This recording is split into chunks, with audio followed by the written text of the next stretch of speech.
കഴിഞ്ഞ തെരഞ്ഞെടുപ്പ് പ്രകടനപത്രിക പെടുത്തിപ്പോയതുകൊണ്ട് ഞങ്ങൾ എന്ത് ചെയ്യും?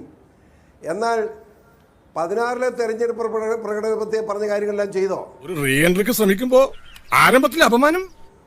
എല്ലാവർക്കും തൊഴിൽ കൊടുത്തോ? നിങ്ങൾ എല്ലാവർക്കും വീട് കൊടുത്തോ? നിങ്ങൾ ചോദിക്കേ ഇവിടെ ആർക്ക് വീട്, ആർക്ക് തൊഴിൽ? ഒന്നും ചെയ്തിട്ടില്ല. മനുഷ്യയെ കളിപ്പിച്ചുകൊണ്ട് നടക്കല്ലേ. എന്നിട്ട് പറയുക ഇങ്ങനെയൊക്കെ വർത്താനം പറഞ്ഞ് നിങ്ങൾ വർത്താനം പറയാൻ പോലും സഹോദര ഇങ്ങനെ ഒന്ന് പറഞ്ഞ് പിണറായിക്ക് വേണ്ടി ഇങ്ങനെ താങ്ങി കൊടുത്തുകൊണ്ട് നിങ്ങൾ രക്ഷപ്പെടുക. കേരളം കത്തും, മനസ്സിലായോ? ഈ ലൈനും കൊണ്ട് വന്നാൽ നിങ്ങൾ ഉദ്ദേശിക്കൊണ്ട് നടക്കല. പിണറായി 10-15,000 കോടി രൂപയുടെ കാശ് കിട്ടുമെന്ന് വിചാരിച്ച് അതിന് കേരളത്തിൽ രണ്ട് സ്റ്റേറ്റ് ആക്കി മാറ്റണോ? ഇങ്ങനെ നാറാനൊരു ചങ്കൂറ്റം വേണം കേട്ടാ. നിങ്ങൾ എന്താ ഈ മണ്ടത്തരം പറയുന്നത്? നിങ്ങൾ പറയുന്നത് മടയത്തരം കേട്ടുകൊണ്ടിരിക്കുന്നത് നിങ്ങൾ വിചാരിക്കുന്നത് 200 കിലോമീറ്റർ നീളത്തിൽ 8 അടി പൊക്കത്തിൽ ഭിത്തി കെട്ടു എന്ന് പറഞ്ഞ എന്തിനാ? എന്ത് കാര്യത്തിനാണിത്? ഒരു സുഖം, ഒരു മനസുഖം. ഇതൊക്കെ പുറത്തു വന്നല്ലോ. ആ കേരളം രണ്ടായില്ലേ? ഇപ്പൊ തന്നെ വലിയ വെള്ളപ്പൊക്കം ഉണ്ടായി, ജീവിക്കാൻ പറ്റാത്ത സാഹചര്യം, പരിസ്ഥിതി തകർന്നിരിക്കുക. അപ്പൊ ഇനി ഇതും കൂടെ ഉണ്ടാക്കിക്കോ. പിന്നെ കേരളത്തിൽ 3.5 കോടി ജനങ്ങളോട് ജീവിക്കണം, മനസ്സിലായോ? ജീവിക്കാൻ സമ്മതിക്കാൻ നിങ്ങളില്ലേ? പിണറായിക്ക് എന്ത് പറ്റി? അങ്ങനെ വരട്ടെ, നേരിട്ട് ചർച്ച ചെയ്യാൻ തയ്യാറാന്ന് പറയാം. നമുക്ക് എവിടെ വെച്ച് വേണേ കാണാം. ഞാൻ പറയുന്ന ഉത്തരം അങ്ങനെ പറഞ്ഞാൽ മതി. ഞാൻ നിർത്തി അങ്ങേർക്ക് പിന്തുണ പ്രഖ്യാപിക്കാം. ദൈവമേ, മൂർഖനെയാണല്ലോ ചവിട്ടിയത്. ഇതിപ്പോ ഇടതുപക്ഷ മുന്നണിയെ പോലും ബോധ്യപ്പെടുത്താൻ പിണറായിക്ക് കഴിയില്ല. നിങ്ങൾ വലിയ അഴിമതിയാണ്. പൊതുവാൾജി എനിക്കിനെ ചോര കളക്കണ്ടട്ടാ. കൂൾ ഡൗൺ കാർബി, കൂൾ ഡൗൺ. നമുക്ക് പിന്നെ നിയമപരമായി തന്നെ ഒതുക്കാം. കൊടിയ അഴിമതി പറയാതിരിക്കാൻ പറ്റുമോ? എവിടുന്നെങ്കിലും ഒരു വാടക കൊലയാളെ കിട്ടുമോ മാഷെ? അവനെ തട്ടിക്കളയേ നിവർത്തിയുള്ളൂ.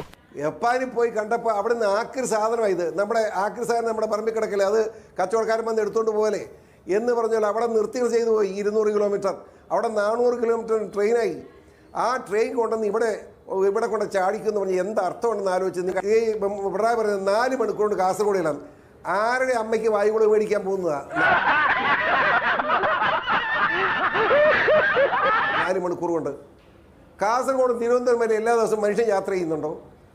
തിരുവനന്തപുരത്ത് എല്ലാവരും കാസർഗോഡ് യാത്ര ചെയ്യുന്നുണ്ടോ? ഇത് ആർക്കാ വായുകുള കൊടുക്കണ്ടേ? അമ്മ വരിക്കാറായി കിടക്കാണ്ട് വായുകുള വേണം. അതുകൊണ്ട് വേഗം ഓടിയേക്കുക 4 മണിക്കൂറോട് വായുകുള കൊണ്ടുവരാൻ. ഇതൊക്കെ ആരോട് പറയാൻ കൊള്ളുന്നത്? ഇതൊക്കെ പറയേണ്ടി വന്നല്ലോ എന്ന് എനിക്ക് ദുഃഖമുണ്ട്. ഒരു കാരണവശാലും നടക്കില്ലാത്ത ഒരു ഉട്ടോപ്യൻ തിയറിയായിട്ട് ഇറങ്ങിത്തിരിക്കുക. ജപ്പാനിലെ ആക്രി സാധനം കൊണ്ട് ഇവിടെ വെക്കാൻ നടക്കില്ലാത്ത കേസ് കേട്ടാ. ചുമ്മാ പിണറായി വിജയൻ മനുഷ്യനെ മെനക്കെടുത്തണ്ട. ഇത് പറഞ്ഞ് വഴക്കുണ്ടാക്കണ്ട. ഇപ്പം ഞാൻ ചോദിക്കട്ടെ, പാർട്ടി കമ്മിറ്റി വീട് കയറാൻ തുടക്കുക, വീട് കയറി പ്രചരണം, ചൂല് വെച്ച് അടി മേടിക്കും, നോക്കിയോ അങ്ങോട്ട് ചെല്ലട്ടെ. അതായത് സതീശൻ പറഞ്ഞ ഞാൻ തേണ്ട തോറ്റുപോയല്ലോ എന്ന് പറഞ്ഞു. ഒരു കാര്യം സതീശൻ മനസ്സിലാക്കണം, ഞാൻ പല പ്രാവശ്യം പറഞ്ഞിട്ടുള്ളതാണ്. ഒറ്റയ്ക്ക് നിന്ന് പൂഞ്ഞാർ നിയോജകമണ്ഡലത്തിൽ 40,000 വോട്ട് പിടിക്കുക, മനസ്സിലായോ? 2ാം സ്ഥാനം. എനിക്കെതിരായിട്ട് വർഗീയതയുണ്ടാക്കി മുസ്ലിം കമ്മ്യൂണിറ്റി 18,000 മുസ്ലിം വോട്ട് ചെയ്തിട്ട് 70 താഴെ വോട്ട് എനിക്ക്, ബാക്കി മുഴുവൻ അപ്പുറേ. അങ്ങനെ വർഗീയത ഉണ്ടാക്കിയിട്ട് ഒറ്റയ്ക്ക് നിന്ന് 2ാം സ്ഥാനം മേടിച്ചതാണ് ഞാൻ. പിണറായി വിജയൻ ഒറ്റയ്ക്ക് നിന്ന് ഒന്നും ജയിക്കാമോ? അതുപോലെ ഈ 2ാം സ്ഥാനം പിടിക്കാൻ പറ്റുമോ? ശക്തമായ 3 മുന്നണിക്കെതിരായിട്ട് ഒറ്റയ്ക്ക് നിന്ന് മേടിച്ചതാണ് ഞാൻ, മനസ്സിലായോ? അതൊക്കെ മനസ്സിലായിട്ട്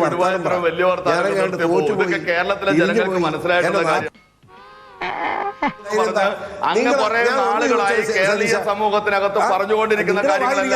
കേരളത്തിലെ ജനങ്ങൾക്ക് നല്ല ബോധ്യമുണ്ട്. കേരളത്തിലെ ജനങ്ങൾക്ക് നല്ല ബോധ്യമുണ്ട്. നിങ്ങളിവിടെ എന്താ കാണിച്ചത്? കേരളത്തിലെ ജനങ്ങളൊക്കെ ബോധ്യമായിട്ട് തന്നെ ഞാൻ ജീവിക്കുന്നത്.